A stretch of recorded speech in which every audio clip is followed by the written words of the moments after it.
Gün aşkı olsun. Merhaba Baydımat abla. Ben Yıldız Korkmaz. Türkiye'nin Antalya şehrinde yaşayımı. Bir YouTube kanalı açkanma. Etken uşkuğurlarımı videoga tartıp alayda yayınlagan etemi. Bu suratların körgeniz, uşkuğurlarına eterge küreşeme.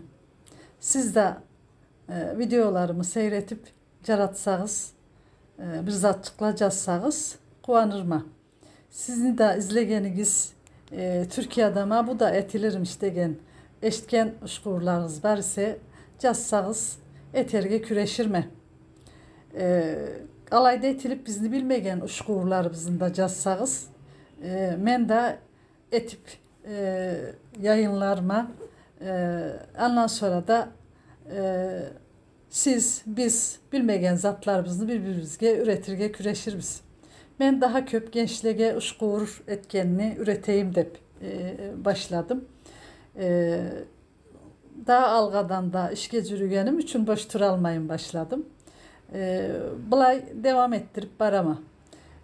Sosyal medya hesaplarımda vardı.